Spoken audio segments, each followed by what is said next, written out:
दोस्तों ये बात उस समय की है जब रंजीता की पहली शादी को सिर्फ 7 महीने ही हुए थे। रंजीता का पति सुनील उसे रोज़ खुश करने की कोशिश करते थे, पर वो रंजीता को खुश नहीं कर पाते थे। उसे अपना सुख मिल जाता था तो रंजीता के सुख की उसे कोई चिंता नहीं थी। वो मन मारकर रह जाती थी। रंजीता अपने पति से बहुत डरती थी। वह सख्त नहीं था, पर फिर भी रंजीता को अपने पति से डर लगता था। इसलिए रंजीता ने कभी गैर मर्द से संबंध नहीं बनाए थे।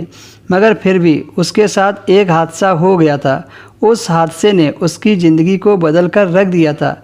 उसके बाद रंजीता ने खुद के लिए जीना शुरू कर दिया था। नवंबर महीने की बात है।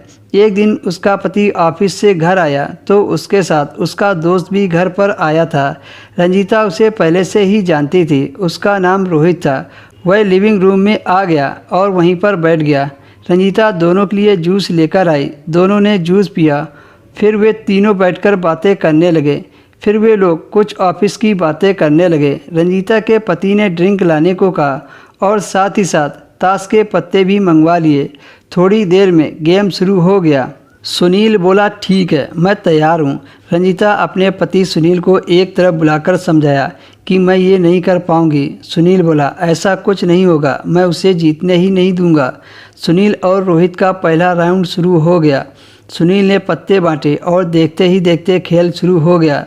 रंजीता उस वक्त घबराई हुई थी क्योंकि उसकी इज्जत दांव पर लगी थी।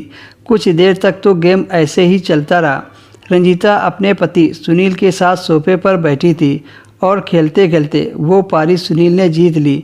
तब रंजीता के सांसों में दम आई क्योंकि वो सोच रही थी ऐसा ना हो सुनील हार जाए। सुनील बोला, रंजीता, मैंने कहा था ना कि ऐसा कुछ नहीं होगा। तुम्हें मुझ पर विश्वास नहीं था। अरे मैं इस खेल का पुराना खिलाड़ी हूँ। यह बात सुनकर रोहित बोला, अच्छा ऐसी बात है तो ठीक है, एक पारी और खेलते हैं। इस बार अपनी दूसरी डील को मैं दांव पर लगाता हूँ। अगर इस बार तुम जीते तो ये डील भी तुम्हारी, और अगर मैं जीता तो भाभी इस बार सिर्फ अपनी साड़ी ही नहीं बल्कि सब कुछ उतारेगी। रोहित के मुंह से यह बात सुनकर रंजीता दंग रह गई। रंजीता समझ गई थी कि रोहित हारी हुई डील को वापस लेने के लिए नहीं बल्कि मेरे साथ बेट पर जाने के लिए ये डील लगाई है।